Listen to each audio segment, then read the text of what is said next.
कि प्रभु के कर कमलों में जो मुद्रिका है, उस मुद्रिका में राम नाम अंकित है, प्रभु से धारण किए हुए हैं।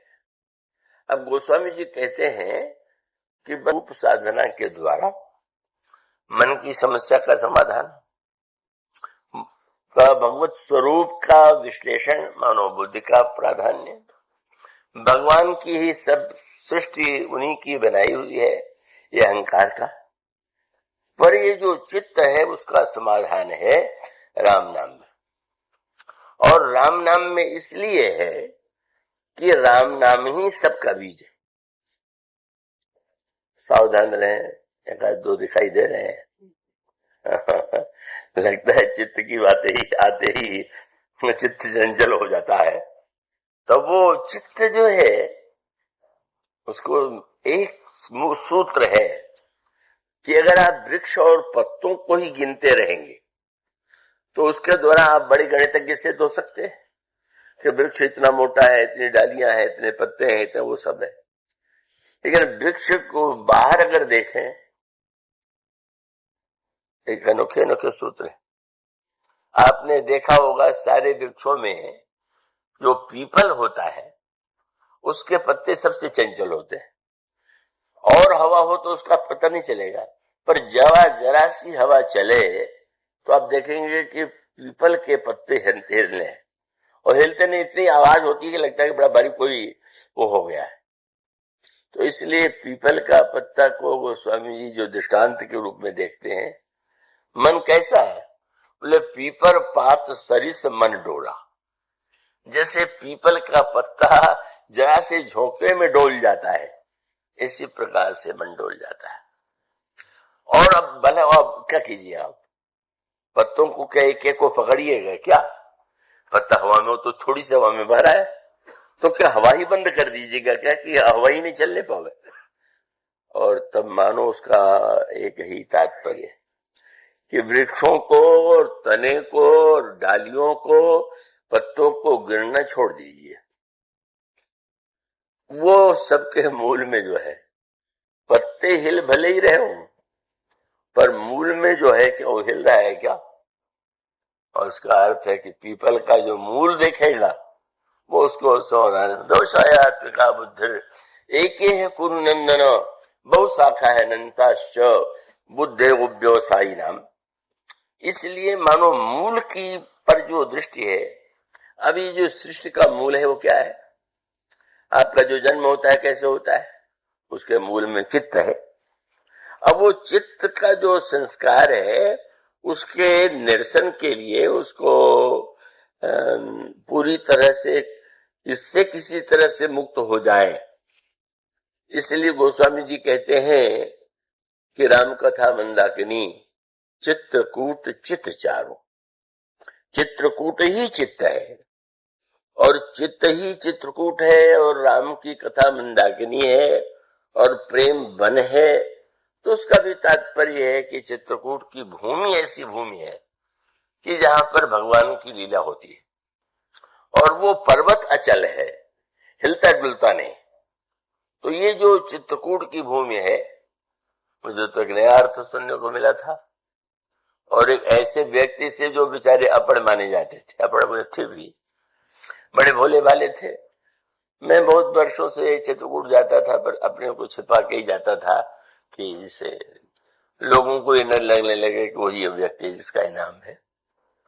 तो वो मिलते थे, और वो एक तरह के पंडागिरी का काम करते थे, पर उस तरह के कुछ अलग ही स्वभाव के थे। तो उनको लगा कि शायद कुछ अधिक उनको देता होऊंगा।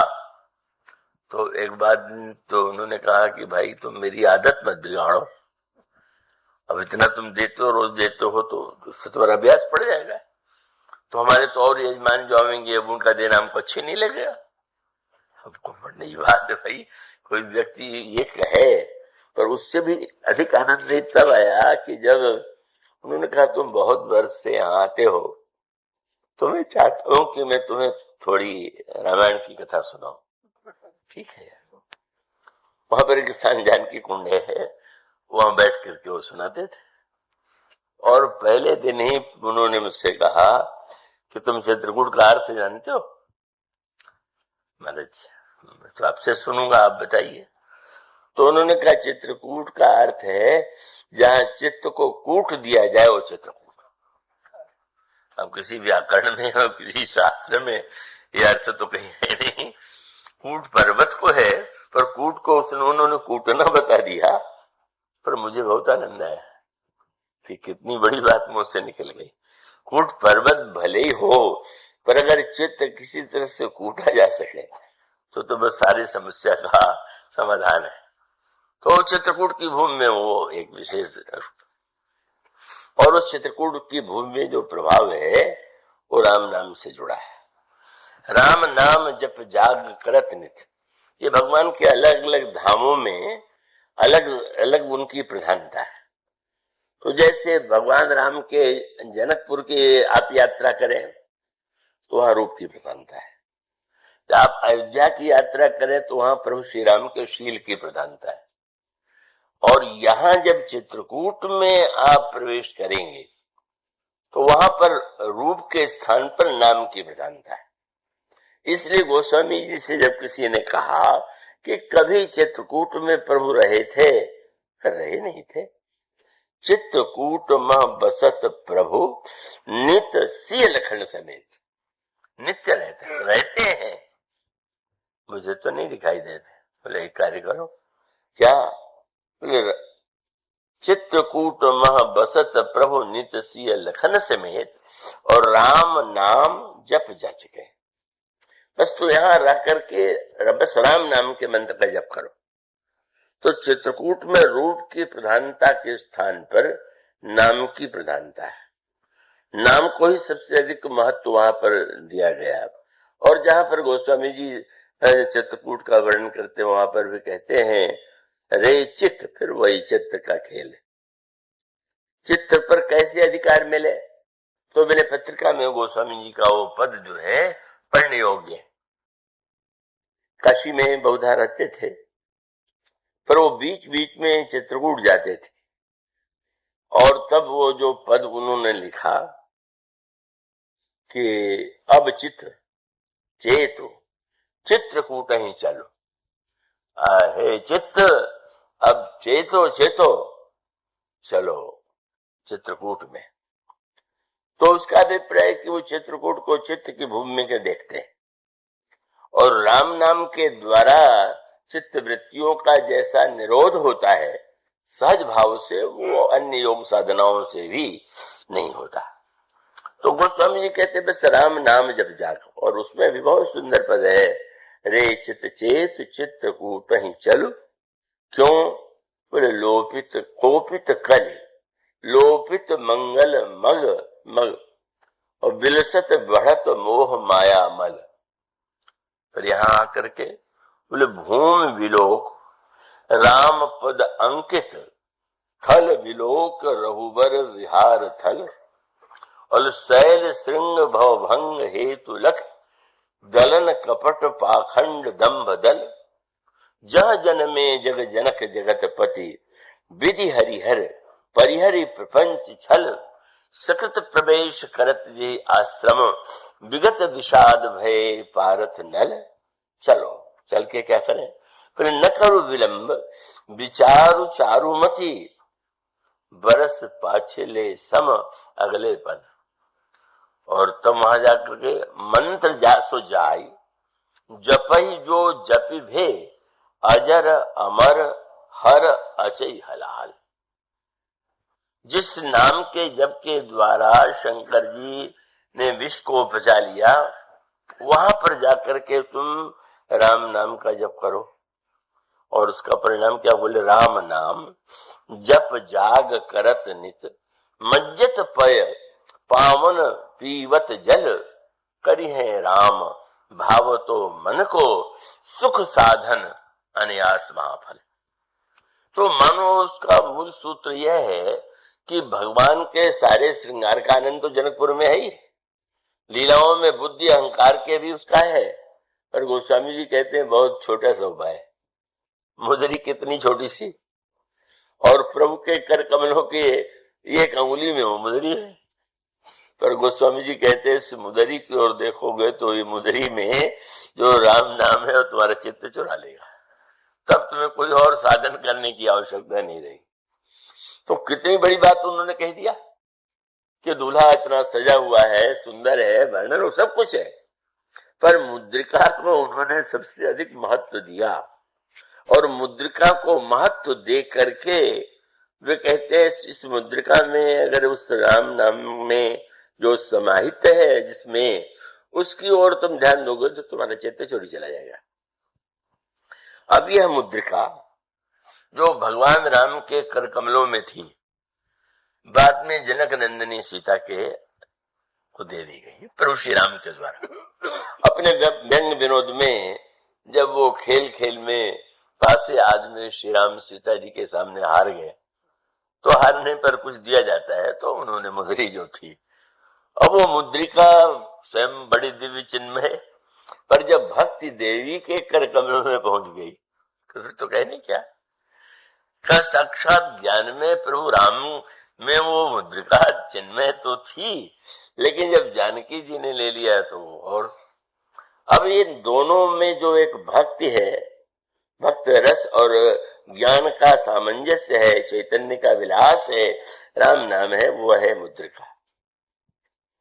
तो प्रभु ने हनुमान जी को मुद्रिका दे करके केवल चिन्ह नहीं दे दिया कि सीता जी को दे जाके मेरा चिन्ह दे देना, और उसका अर्थ सबसे बड़ा अर्थ उसको बंदरों को बड़ा बुरा लगा कि जब प्रभु ने औरों को तो कुछ नहीं उसको उनको दिया, और देने के बाद हनुमान जी ने उसे मुख में रख लिया। तो किसी ने कहा अनाड़ी को देने से ही होता है, मुदरी कोई खाने की वस्तु है क्या? अरे मुदरी ये मुंह में क्यों डाल दिया? पर भगवान समझ गए कि इसने मुदरी को सही अर्थों में देखा, सही अर्थों में मुदरी का तत्व समझ गया, और वो मुदरी भगवान श्री राम ने दिया। तो प्रभु मुद्रिका मेले मुख माही माने, प्रभु आपने जो कुछ करने के लिए कहा है, क्या किसी व्यक्ति में ये सामर्थ्य है क्या कि आप और जनक नंदिनी के बीच का जो अद्भुत तात्विक संबंध है, अन्यों से जो आपका संबंध है, वो भावना किस स्तर पर है, तो कोई क्या और जान सकता है? आपने कह दिया तुम जाकर के मेरा संदेश सुनाना, पर मैं यह सोचता हूं कि आपने मुझे एक बहाने से आश्रय दे दिया कि नहीं नहीं तुम मुद्रिका को ले जाओ और ये मुद्रिका ही तुम्हारे मुंह से बोलेगी। संदेश जो सुनाना है मुंह से सुनाना है, मुद्रिका को बोलना है। तो हनुमान जी ने मुख में इसलिए रख लिया कि प्रभु आपका बल, आपका विरह मुदरी जैसा जानती और कोई जानता नहीं। तत्वतः वो अभिन्न है, रूप और उससे भी श्रेष्ठतम है। तो ऐसी स्थिति में आपने जो आदेश दिया उसको मैं एक माध्यम में दिखाई दूंगा, ये हनुमान बोल रहा है, पर वस्तुतः तो आपकी मुद्रिका ही बोलेगी। अब उस मुद्रिका को चिन्मय तत्व के रूप में हनुमान जी महाराज ने किस किस अर्थों में देखा, कितना अद्भुत प्रसंग है। कितने विघ्न आए, कितनी बाधाएं आई, कितनी समस्या आई, पर वो हनुमान जी को तो यही लगा कि मुझे क्या करना है, जब प्रभु का नाम साथ में है तो ऊपर से जो कुछ मैं करता हुआ दिखाई देता हूं तो लोक दृष्टि है, वस्तुतः तो मुदरी जो है वही राम नाम है। और उसी लिए तो ऐसी जो दिव्य मुद्रिका है वो उस दूत को दी गई जो मुद्रिका का अर्थ समझ सकता। अब किसी को मुद्रिका दान में दे दी जाए और पहले सराफे में जाके दाम पता लगावे कितने का होगा, सोना सही भी है कि नकली है, तो वो तो बेचारे के लिए मुद्रिका है, संसार में ऐसा है। पर जिन्होंने राम नाम के तत्व से युक्त उस मुद्रिका को धारण किया और उस मुद्रिका को लेकर के ही आप लंका में यात्रा के सारे विघ्नों को पार कर लेते हैं।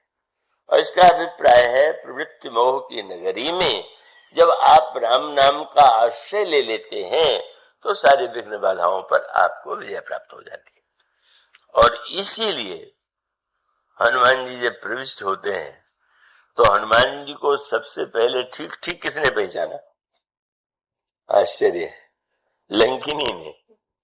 लंकिनी ने हनुमान जी को रामदूत कहा करके, ये राम के दूत हैं, ये लंकिनी।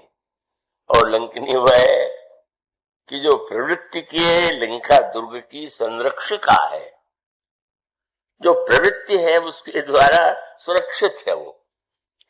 तो उस प्रवृत्ति की लंका दुर्ग में रहने वाली हनुमान जी ने सोचा कि लंका में किस समय बैठना चाहिए और कितने रूप में, छोटा बन के बड़ा बन करके तो नहीं, अगर जाएंगे बड़ा शरीर दिखावेंगे तो झगड़ा शुरू हो जाएगा। झगड़ा तो बड़ेपन को लेकर के होता है, मेरे सामने बड़े हो तुम क्या, तो हम छोटे बन जाए। बहुत छोटे बन गए, लेकिन अब छोटे बन के मसक समान रूप का विधारी, लंका ही चले सुमिरी नरहारी। हनुमान जी ने मच्छर के समान रूप बना लिया। अब उन श्रोताओं को मैं क्या कहूं जो मुझसे पूछते हैं कि हनुमान जी मच्छर के बराबर बने तो मुद्रिका कहां चली गई।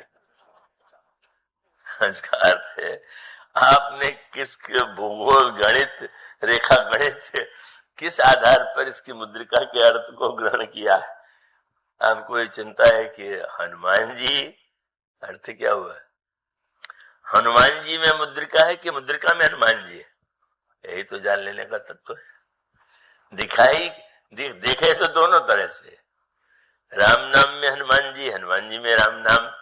मानो एक ऐसा अद्भुत तत्व है कि वो मुद्रिका कोई उसके नाप तौल से उसका है कि कितनी बड़ी थी और मुद्री कितनी बड़ी थी, वो तो राम नाम का चिन्मय रूप है और वो भक्त की इच्छा के अनुकूल जैसा आकृति ग्रहण कर लेती है। उसके बाद उल्टा हो गया, जब वो भीतर बैठने लगे तो लंकी उसकी दृष्टि बड़ी पैनी। ये लंका वालों की दृष्टि पैनी बहुत होती है और विशेष रूप से दूसरों का दोष देखने में बड़े निपुण होते हैं। तो अगर ये कहीं आप में निपुणता हो तो सावधान रहिएगा। दूसरों के दोष देखने में आपकी बड़ी सूक्ष्म पैनी दृष्टि हो तो पूछ लीजिएगा कहीं लंकिनी तो नहीं आ गई आंख में। और उस लंकिनी ने, अच्छा छोटे बन के जा रहे हो तुम, असली चोर हो, रात के समय जा रहे हो, छिप के जा रहे हो, छोटे बन करके जा रहे हो, कहां जा रहा है, किससे पूछ के जा रहा है। हनुमान जी ने क्या किया, हनुमान जी ने कहा अनोखी बात हुई, मैंने झगड़ा बचाने के लिए ये रूप बना लिया, यहां उल्टे हो गया। और तब हनुमान जी ने अपना रूप बड़ा बनाया और लंकिनी के मुख पर एक मुक्का कस के मार दिया।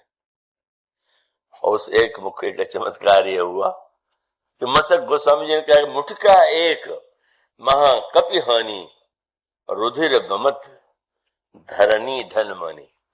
मुंह से रक्त बहने लगा, पृथ्वी पर लौटने सी लगी, लेकिन लंकिनी का परिवर्तित हो गया जीवन। क्यों? उस मुक्के के आघात को, लंका आघात तो हम लोग के जीवन में भी लगता है, किसको चोट नहीं लगती है। इसीलिए देवी ने, कवित्री ने कहा धन्यवाद दीजिए तुलसीदास जी को, रत्नावली को, कि जिन्होंने तुलसीदास को तुलसीदास बना दिया। अगर उन्होंने न फटकारा होता तो इतने बड़े महात्मा कैसे बनते। तो मैंने कहा कि अब फटकारने से अगर तुलसीदास बनते होते तो शायद घर घर तुलसीदास बन जाता। तो ये इसी तरह से मुक्का सबको लगा करता है। मुक्का तो हनुमान जी ने रावण को भी मार दिया था और गिरने के मुक्का लगने पर रावण गिर पड़ा था, पर उठ के जगा तो पहला वाक्य क्या कहा, मूर्छा गई बहुरिसो जागा कपि बल विपुल सराही लगा। वाह वाह, मैं पहले से जानता हूं कि उस तपस्वी की सेना में अगर कोई वीर है तो तुम इसलिए, तो अब कोई आपकी प्रशंसा करे और शत्रु करे तो क्या कहना है। लेकिन हनुमान जी के ने प्रशंसा सुन करके क्या कहा, धिक धिक, अच्छा मैं तुम्हारी प्रशंसा कर रहा हूं, तुम मुझे धिक्कार रहे हो। हनुमान जी ने कहा मैं तुम्हें नहीं धिक्कार रहा हूं, अपने को धिक्कार रहा हूं। क्यों? बोले धिग धिग अधम मंद मति मोही और जौते जिया से रहा सुरद्रोही। मेरा मुक्का लगने के बाद भी तुम फिर से यूं के तो हो गए, काहे का ये मुक्का। उस मुक्के को लंकिनी ने पहचाना और ऐसा पहचाना कि गिर पड़ने पर उसने मुक्के की, ये कितना तुम्हारा मुक्का शक्तिशाली है, कितना बलवान है, ये नहीं संभाल के पुण्य संभारी उठी सो लंका और जोरी पानी करो विनय से शंका। और तब बड़ी अनोखी बात, व्याख्या तो बहुत नहीं कर पाऊंगा आज, वो है कि अंत में कहा कि मैंने जीवन में पुण्य नहीं, बहुत पुण्य और अति बहुत पुण्य किया।